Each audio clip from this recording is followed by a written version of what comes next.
यशीदा dinner पे जाता है उस लड़की के साथ जो उसके सपनों की रानी है। दोनों एक दूसरे को घूरते रहते हैं बिना कुछ बोले और आयरी उसका शुक्रिया अदा करती है उसे ले जाने के लिए। यशीदा हिम्मत करता है और उससे पूछता है, क्या तुम मेरी गर्लफ्रेंड बनना चाहती हो? आयरी माफी मांगती है और कहती है वो ऑलरेडी किसी और के साथ रिलेशनशिप में है। फिर क्या होता है, यशीदा अपने दोस्त के साथ बैठता है, गुस्सा होता है कि उसे रिजेक्ट कर दिया गया है और कह रहा होता है कि काश उसने पहले सीधा बोल दिया होता कि वो किसी और को डेट कर रही है। लिटरली उस बंदे का दिल टूट चुका है और वो सोचता है कि उस लड़की ने उसका दिल ले लिया जबकि वो किसी और के साथ 5 साल से थी। उसका दोस्त कहता है कि अब लेट हो गई है इसलिए वो अब अपने घर जा रहा होता है। यशीदा अकेला अपने घर जाने लग जाता है। वो आयरी पे बहुत गुस्सा होता है। रास्ते में वो एक लड़की को एक लैंप पोस्ट के नीचे बैठे देखता है और सोचता है ये यहाँ क्या कर रही है। तो वो उससे पूछता है, अरे तुम यहाँ इस वक्त क्या कर रही हो? घर जाओ, क्या कर रही हो यहाँ पे? लड़की कहती है, अरे यार कोई ट्रेन ही नहीं है, कहाँ जाऊँ? यशीदा पूछता है, अरे तो क्या तुम पूरी रात यहीं बैठी रहोगी क्या? कहीं जाना नहीं है, जाओ पैदल जाओ। वो मुस्कुरा कर कहती है, आपके घर रुक जाऊँ क्या मिस्टर? यशीदा हैरान होता है और कहता है, अबे कौन सी लड़की ऐसे किसी अननोन आदमी के घर रुक? वो कहती है, मेरे पास कहीं और जाने का ऑप्शन नहीं है और मेरे पास पैसे भी नहीं है। यशीदा पूछता है, तो मैं तुम्हें फ्री में रुकने दूं? सच में? वो कहती है, आप मुझे रुकने दो, मैं आपका प्लॉट डेवलप करवा दूंगी। यशीदा सोचता है क्या सब लड़कियां ऐसी ही होती हैं? फिर कहता है, ये तो बस एक अजीब सी लड़की है। वो कहता है, ऐसी बात मजाक में भी मत बोलो। लड़की कहती है, तो फिर फ्री में रुकने दो मुझे। वो उसके अपार्टमेंट में चली जाती है और कहती है, ये जगह तो काफी गंदी है। यशीदा सोचता है, मुझे इसमें इन्वॉल्व ही नहीं होना चाहिए, ना ही मुझे इसके बारे में कुछ जानने की जरूरत है। मैं सुबह होते ही इस बंदी को यहाँ से निकाल दूंगा, रफा दफा कर दूंगा। वो बेड पे जाता है और कहता है, जो करना है करो। लड़की अपना प्लॉट आमर निकालने लगती है और पूछती है, क्या आप श्योर हो कि आप कुछ नहीं करना चाहते? यशीदा कहता है, मैं रिपीट नहीं करूंगा, मुझे मैच्योर वुमेन पसंद है, समझ आया? वो पूछती है, मैं आपके लिए कुछ कर सकती हूँ क्या? वो कहता है, मुझे सिर्फ एक मीसो सूप चाहिए जो किसी लड़की ने बनाया हो। वो सो जाता है और लड़की चुपचाप बैठ जाती है, सोचती है कि अभी क्या हुआ ये। अगली सुबह यशीदा उठता है और सोचता है कि वो ऑफिस के लिए लेट हो गया है, लेकिन फिर याद आता है कि अरे आज तो संडे है बे। उसे कुछ प्यारी सी मधुर सी खुशबू आती है और लड़की गुड मॉर्निंग कहती है। वो पूछता है, एक स्कूल गर्ल मेरे घर में क्या कर रही है? वो कहती है, मैंने रात में पूछा था रुकने को और आपने हाँ बोला था, याद है ना? यशीदा मना करता है लेकिन लड़की इंसिस्ट करती है कि उसने हाँ बोला था यार। वो टेंशन में पूछता है, क्या क्या क्या मैंने रात में कुछ किया? लड़की घूरती है फिर कहती है बस मजाक कर रही थी, कुछ नहीं हुआ। वो कहती है कि आपने रात भर प्लॉट डेवलप करने से मना कर दिया। यशीदा खुश होता है कि उसने अपने आप को कंट्रोल किया। लड़की उसके लिए मीसो सूप बनाती है लेकिन यशीदा कहता है, ये किसी अजनबी के घर में सूप कौन बनाता है बे? वो कहती है, आपने ही तो मांगा था मिस्टर। जिस पर वो कहता है, मुझे मिस्टर मत बुलाओ और अब चले जाओ, ठीक है? वो पूछती है, आपको रात की कुछ बात याद वगैरह है या नहीं है? यशीदा सोचता है, फिर उसे याद आता है कि उसने उसे ब्लैक प्लॉट आर्मर में देखा था। वो उसे दोबारा मिस्टर करके बुलाती है और पूछती है, आपका नाम क्या है? वो कहता है, मेरा नाम यशीदा है। वो मुस्कुरा कर कहती है, आप वैसे ही लगते हो जैसे गमशुदा। यशीदा पता नहीं क्या मतलब था बट इसने ऐसा बोला। फिर वो कहती है, अरे अब खा भी लो। वो कहता है, मुझे मत बताओ क्या करना है क्या नहीं, ठीक है? वो कहती है, ठंडा होने से पहले खा लो। वो सूप ट्राई करता है और कहता है, ये तो टेस्टी है। वो पूछती है, आपको आयरी का हाथ का खाना पसंद आता है ना? यशीदा शौक होता है और पूछता है, तुम्हें कैसे पता? वो कहती है, आप रात भर आयरी का ही नाम ले रहे थे। वो उसके पास बैठ जाती है और पूछती है, क्या मैं आपको बेटर फील करवा सकती हूँ? वो कहता है, अरे बस करो यार, मुझे तुमसे कुछ नहीं चाहिए। वो कहती है, मेरे पास बड़ा प्लॉट है। अब ये प्लॉट की बात नहीं कर रहे हैं, ठीक है? यशीदा कंफ्यूज होता है लेकिन सोचता है, आयरी का प्लॉट तो और भी बड़ा था। वो पूछती है, आयरी का साइज क्या था? वो कहता है, एफ कप। भाई मुझे लिटरली समझ नहीं आ रहा था बट वो कहती है, मैं भी एफ कप हूँ यार। यशीदा सोचता है, ये इतनी बड़ी कैसे हो गई? वो कहती है, हो सकता है आयरी जी या एच कप हो। वो सोचता है, काश एक बार वो एच कप फील कर लेता। वो पूछती है, आप मेरा प्लॉट फील करना चाहोगी? वो गुस्से में पूछता है, तुम मुझे सिड्यूस क्यों कर रही हो? तुम्हें क्या प्रॉब्लम है? वो कहती है, मैं सिर्फ एक सवाल पूछना चाहती हूँ। वो उससे हक करती है और कहती है, आपके सामने एक लड़की है जो आपको चाहती है, फिर भी आप उसे रिफ्यूज क्यों कर रहे हो? वो उसे कहती है कि असलियत में तो वो ही अबनॉर्मल है क्योंकि उसने कभी किसी लड़के को अपने प्रपोजल को रिजेक्ट करते नहीं देखा। वो उसे पकड़ता है और बोलता है पागल हो क्या तुम, और पूछता है, उसका नाम पूछता है। वो कहती है सायु, और तभी उसे रियलाइज होता है कि उसने अपना असली नाम बता दिया। वो पूछता है उसकी स्टूडेंट आईडी वगैरह बताओ, और देखता है कि वो काफी दूर के शहर से है। वो पूछता है कि घर से कब निकली थी, और वो कहती है 6 महीने पहले। वो कहती है उसे लगता है उसकी फैमिली उसके बिना ज्यादा खुश है। वो पूछता है अगर घर नहीं जाना है, स्कूल नहीं जाना है, तो सरवाइव कैसे करोगी मेरी माँ। जिस पर वो कहती है मैं ना किसी के घर रुकने का जुगाड़ कर लूंगी। वो कहता है कैसे, गुस्से में बोलता है कि काम करना चाहिए तुझे, ठीक है। जिस पर वो कहती है कि पार्ट टाइम जॉब से रेंट अफोर्ड नहीं हो पाएगा। तो वो बोलता है ठीक है मेरे साथ रह जा। वो उठता है और बोलता है मैं तेरी स्टूपिडिटी दूर कर दूंगा, और उसे बेवकूफ बच्ची कह के डांटता है। वो रो पड़ती है और वो सोचता है क्यों इसका नॉर्मल लाइफ और नॉर्मल प्यार नहीं हो सकता जैसे दूसरे लोगों का होता है। वो कहता है तेरा पहला काम यहाँ के सारे बर्तन भांडे ये सब धोना होगा। और इस पर वो कहती है ऐसा लग रहा है कि मैं यहाँ पर हमेशा के लिए रुक सकती हूँ। लड़का कहता है नहीं, जब तक तुम रनवे हो तब तक ही रह सकती हो बस। वो सोचता है कि ये ज्यादा बेहतर होगा, दूसरे लड़कों के साथ उलझने से तो अच्छा ही है। लेकिन वो बंदा केयरफुल भी रहना चाहता है ताकि कुछ ज्यादा कंफर्टेबल ना हो जाए। वो कहता है जब तक तू सीधी नहीं हो जाती यहाँ रह सकती है, और अगर दोबारा मुझे सिड्यूस करने की कोशिश करी ना तो निकाल दूंगा, काट दूंगा, मार दूंगा। वो कहती है ठीक है मैं नहीं करूंगी। और इस तरह उनकी लाइफ का एक नया चैप्टर शुरू होता है। काम पे वो अपने फ्रेंड को बताता है कि अरे भाई पता है मेरे साथ ये सब हुआ। फ्रेंड बोलता है रिस्की है यार, और यशीदा भी जानता है कि ये थोड़ा डेंजरस तो है। वो घर जाते वक्त सोचता है कि उसने कुछ खाया भी होगा या नहीं।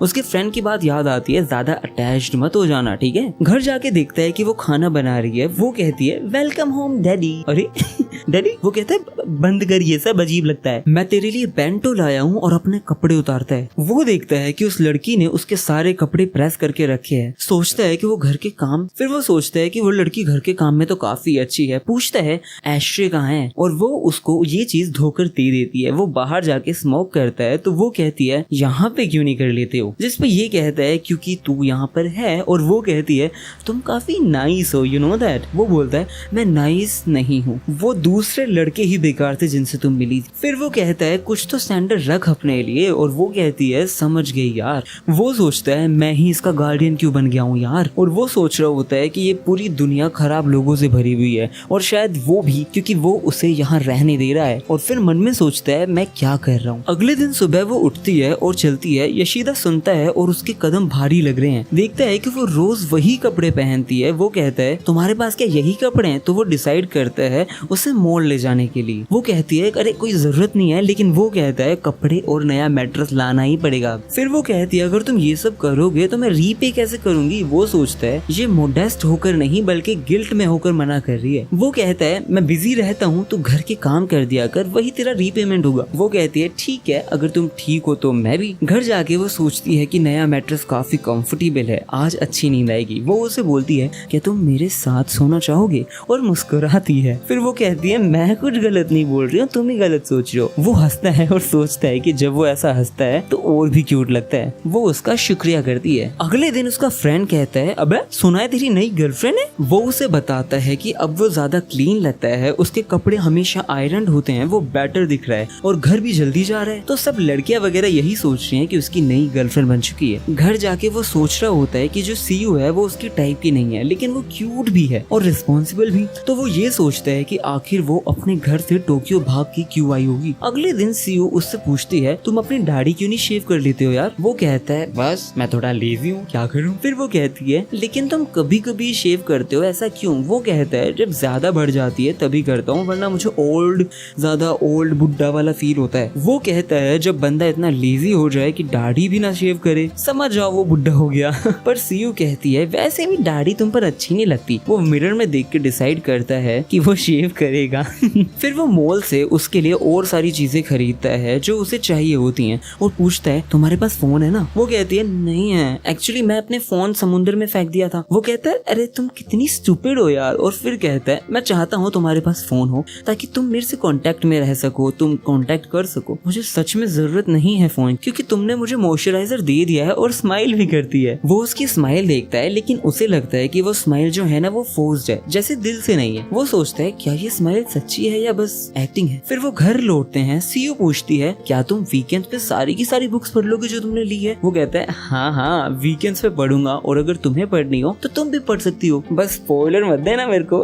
फिर उसे लगता है कि सीयू कुछ उदास बैठी है। वो कुछ पूछने वाली होती है पर रुक जाती है और कहती है कुछ नहीं। वो कहता है अरे बोलो ना, मुझे जानना है। लेकिन वो फेक हंसी करती है और कहती है अरे छोड़ो यार, छोड़ो। वो सोचता है ये उसकी वही फेक स्माइल है और कहता है अपने आप को फोर्स मत करो स्माइल करने के लिए। वो कहता है बेशक ये तुम्हारा घर नहीं है, लेकिन तुम यहाँ रह सकती हो, तुम एक्टिंग करने की जरूरत नहीं है और मुझे फेक स्माइल दिखाने की भी नहीं, प्लीज मुझे फेक स्माइल्स मत दिखाओ। सीयू आके कहती है मैं एक्चुअली ये पूछने वाली थी कि तुम इतने नाइस क्यों हो, तुम सबसे ज्यादा अच्छे हो, मतलब मैं आज तक जितने लोगों से मिली हूँ तुम सबसे नाइस हो यार, अगर तुम चाहते हो कि मैं एक्टिंग बंद कर दूं तो ठीक है, मैं ट्राई करूंगी। वो कहती है ये फेक स्माइल अब मेरी आदत बन गई है, टाइम लगेगा पर मैं अपनी तरफ से पूरी कोशिश करूंगी। वो कहता है कोई जल्दी नहीं है, अपना टाइम लो आराम से। सीयू सोचती है ये बंदा कितना अच्छा है यार। वो कहती है कभी किसी ने मुझे इतनी फ्रीडम नहीं दी या चॉइस नहीं दी, मैं ट्राई करूंगी कि तुम्हें लगे कि मैं तुम्हारी लाइफ में आई तो अच्छा ही हुआ। वो हंसने लगता है और कहता है तुम भी काफी काइंड हो, मैं तुम्हारे एफर्ट का वेट कर रहा हूँ और ग्रेट फूड भी एक्सपेक्ट कर रहा हूँ। वो कहती है मैं डिसअपॉइंट नहीं करूंगी। काम पे वो मिस हिमा को बुलाता है और कहता है तुम्हारा जो कोड है ना बेबी वो बहुत ज्यादा बगी है, इस तरह प्रोजेक्ट सेल नहीं हो सकता। तो वो कहता है आज हमें लेट तक रुकना पड़ेगा ताकि सब ठीक कर सके। आयरी उनकी बातचीत को नोटिस करती है। वो दोनों पूरी रात काम करते हैं ताकि प्रोजेक्ट ठीक हो जाए। योशिदा उसके लिए खाना भी लाता है। वो अपनी चॉपस्टिक से मीट उठाकर उसके मुंह में डालती है। फिर वो कहती है मुझे तुमसे कुछ पूछना था, तुम आजकल रोज दाढ़ी शेव कर रहे हो? तो वो कहता है हाँ। तो वो कहती है मैंने सुना है कि तुम्हारी गर्लफ्रेंड है। वो कहता है अरे यार सब बकवास रूमर्स हैं, मैं तो रिसेंटली रिजेक्ट हुआ हूँ। वो पूछती है किसने रिजेक्ट किया तुम्हें? वो कहता है आयरी ने। वो कहती है स्टे स्ट्रॉन्ग ब्रो। जिस पे वो कहता है कि मुझे सिंपैथी नहीं चाहिए, पर वो कहती है मैं सिंपैथी नहीं दे रही हूँ, मुझे तो खुशी है, चल जल्दी मिलते हैं ड्रिंक के लिए, ठीक है। घर पे सीयू गुस्सा होती है क्योंकि वो लेट आया और कहती है मैं तुम्हारे लिए डिनर बनाया था मैंने। वो माफी मांगता है लेकिन वो हंसने लगती है और कहती है मैं मजाक कर रही थी, मैं क्यों ही गुस्सा होंगी तुम पे। वो कहता है मुझे टीज मत करो, लेकिन वो कहती है तुम्हारे पोलाइटली सॉरी बोलने का स्टाइल बहुत फनी था, कल खा लेना डिनर, क्या हो गया। फिर वो सोचते हैं मुझे कोई तरीका ढूंढना चाहिए उसे कांटेक्ट करने का अगर मैं लेट हूँ। फोन स्टोर में उसका दोस्त कह रहा होता है कि अरे तुझे पूछना चाहिए था ना उसको कौन सा कलर पसंद है बे। जिस पर वो कहता है अगर पूछता तो यार वो मना कर दी थी, इसलिए मैंने नहीं पूछा। उसका दोस्त कहता है तू क्लियरली उसे पसंद करता है वरना डिजाइन की चिंता नहीं करता। योशिदा कहता है वो लड़की है, डिजाइन मैटर करता है यार। फिर वो दोस्त कहता है तू क्लियरली केयर तो बहुत करता है कि वो खुश है या नहीं है, अच्छा है कि तू नाइस है, लेकिन केयरफुल रहना, अभी भी कह रहा हूँ, ऐसा ना हो कि वो तुझ में इन्वेस्ट कर ले या तू ही उससे प्यार कर बैठे। योशिदा कहता है इम्पॉसिबल ब्रो, मुझे तो सिर्फ बड़ी प्लॉट वाली ओल्ड वुमेन पसंद है।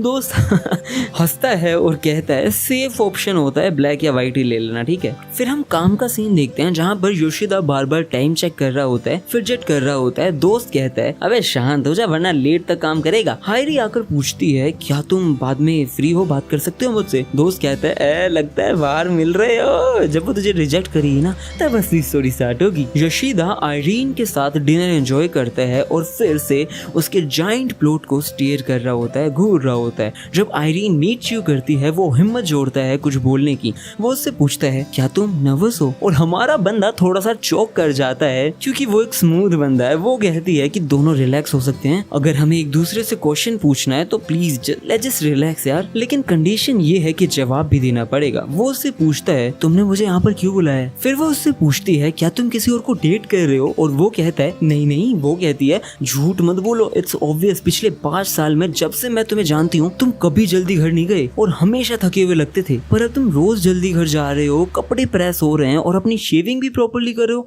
वो पूछती है क्या तुम मिस हिमा की क्लोज हो? वो कंफ्यूजन क्लियर करने की कोशिश करता है। वो कहता है मैं पिछले 5 साल से काम कर रहा हूँ लेकिन सिर्फ तुमसे ही प्यार किया है और अब भी मेरे अंदर सिर्फ वही फीलिंग है क्योंकि तुम मेरे लिए बहुत स्पेशल हो। फिर वो पूछता है तुम्हें क्या फर्क पड़ता है यार, तुमने तो मुझे पहले ही रिजेक्ट कर दिया है। वो कहता है अगर तुम मुझे पसंद नहीं करती हो तो फिर केयर क्यों कर रही हो? वो एक एक्सक्यूज बनाने की कोशिश करती है लेकिन बंदा उस एक्सक्यूज को नहीं मानता है और कहता है मेरे पास कोई गर्लफ्रेंड नहीं है। वो पूछती है बस इतना ही? और वो पूछता है क्या यही वजह थी कि तुमने मुझे डिनर के लिए बुलाया? वो कहता है मुझे लगा कुछ इम्पोर्टेंट बात होगी। और वो कहती है हाँ इम्पोर्टेंट है। वो उससे मीट खाते हुए देखता है और वो कहती है एक और सवाल पूछने दो, हमारा दूसरा बंदा हिम्मत जोड़ता है दुनिया का सबसे इम्पोर्टेंट सवाल पूछने के लिए, तुम्हारा साइज क्या है? वो लीन करती है और कहती है आई कप में भी। वो भाई बता दिया। वो घर लौटता है और सोचता है आयरी तो क्लियरली इंटरेस्टेड नहीं है। फिर वो जैसे ही घर आता है सीयू कहती है फिर से लेट हो गए हो, इतने सैड क्यों लग रहे हो? इस पर वो कहता है कुछ नहीं, लेकिन वो मानती नहीं है। फिर वो कहता है मैं आयरी के साथ डिनर पे गया था। वो पूछती है मजा आया? वो कहता है हाँ, लेकिन वो कहती है अगर मजा आया होता तो तुम इतने सैड नहीं लगते। वो पूछती है क्या तुम्हें एक हग चाहिए? और दौड़ के हग करती है। वो पूछती है क्या हग से बेटर फील हो रहा है? वो कहता है हाँ अच्छा लग रहा है। वो कहती है तुम बहुत बदबू मार रहे हो, जाके शावर लो और जो भी बुरा हुआ है सब कुछ भूल जाओ। वो सोचता है कितना पैथेटिक हूँ मैं। सीयू मुझे चीयर अप कर रही है। वो अपना मीसो सूप पीता है और अपने बैग से गिफ्ट निकालता है। सीयू उसे देखती है एक फोन। वो पूछती है तुम्हें तुमने ये क्यों दिया? वो कहता है मुझे तुमसे कांटेक्ट में रहना था यार। वो पूछती है क्या मैं सच में ये ले सकती हूँ? और उसे थैंक यू बोल देती है। वो देखती है कि उसने व्हाइट केस लिया है और कहती है मुझे व्हाइट बहुत पसंद है। वो कहता है मैं खुश हूँ तुम्हें अच्छा लगा। और वो कहती है चलो एक दूसरे को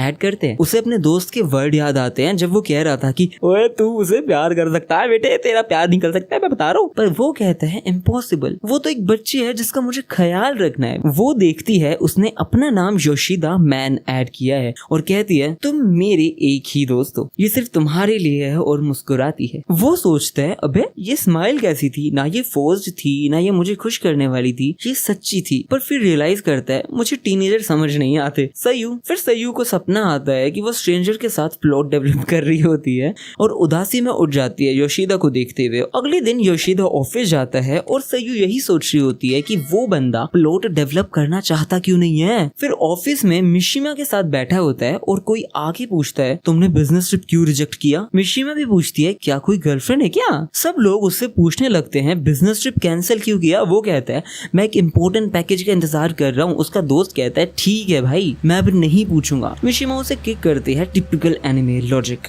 बाद में मिशिमा उससे कहती है अरे मूवी देखने चलोगे? जिस पर योशिदा डिसाइड करता है कि अब उसे एरी ने जब उसे रिजेक्ट किया था ना तो उस चीज का सबक उसे सिखाना ही पड़ेगा। और यहाँ पर हम देखते हैं घर पर सयू सोच रही होती है मैं यहाँ पर कितना टाइम और रह सकती हूँ। उसे लगता है जब योशिदा को कोई लड़की मिल जाएगी मैं भी बाकी सब की तरह निकाल दी जाऊंगी। वो सोचती है क्या वो अपनी गर्लफ्रेंड के साथ प्लॉट डेवलप करेगा। उसे मैसेज आता है कि योशिदा मूवी देखने गया हुआ है। फिर वो फ्रिज को देखती है, सोचती है वो लड़का आयरी के साथ गया होगा या किसी और लड़की के साथ। मूवी के बाद मिशिमा पूछती है मूवी अच्छी लगी ना? योशिदा कहता है प्रोफेसर की वो जो लाइन थी ना वो बहुत अच्छी लगी। डेस्टिनी तब समझ आती है जब एनकाउंटर हो जाता है। वो बोरिंग फिलोसॉफिकल बातें करते हैं जिससे किसी को कोई फर्क नहीं पड़ता और सयू यहाँ पे दौड़ रही होती है। योशिदा मिशिमा से पूछता है तुमने कभी फेटेड एनकाउंटर फील किया है? मिशिमा हंसती है। वो कहती है हाँ किया है। वो उसे देखता है, वो उसे घूरती है, कहती है मैं नहीं छोड़ूंगी। वो कहता है अपना बेस्ट दो। मिशिमा उसे हक करती है। सायू ये चीज देखती है, उदास हो जाती है और वहाँ से चुपचाप निकल जाती। वो मिशिमा को पुश करता है। मिशिमा थैंक्स बोलती है, वो भी थैंक्स बोलता है। वो पूछती है अगर मैं ही हूँ वो जिससे तुम्हारा फेट जुड़ता है? तो वो कहता है अरे बकवास बंद करो और घर जाओ, ठीक है। वो सोचता है क्या ये भी एक फेट था जो मुझे सयू मिली? फिर वो घर आता है, आके कहता है मैं आ गया हूँ। पर सयू कुछ भी नहीं बोलती। वो देखता है सयू घर पर नहीं है पर उसका फोन यही है। वो भागता है और सोचता है कहीं सयू किडनैप तो नहीं हो गई है। योशिदा भागता है और सयू सोच रही होती है वो एक्सप्रेशन क्या था, उसने कभी ऐसा नहीं किया मेरे लिए। वो कहती है मुझे फर्क नहीं पड़ना चाहिए, लेकिन वो बुरी तरह रो पड़ती है। वो सोचती है मैं रो क्यों रही हूँ। फिर रियलाइजेशन आता है मैं उस लड़की से जेलस हूँ जिसे मैं जानती भी नहीं। अगर तुम यहाँ तक आए हो तो तुम एक ट्रू प्लॉट लेजेंड हो। तो चलो सब मिलके कंफ्यूज करते हैं फेक फैंस को। कमेंट करो रिप योशिदास फ्रेंड। वो बंदा एक रियल वन था और ये सब के सब फैंस को कंफ्यूज कर देगा। अगर देखना चाहते हो कि सयू के साथ आगे स्टोरी के अंदर क्या होता है तो इस वीडियो को लाइक से ब्लो अप करो। Till the next time.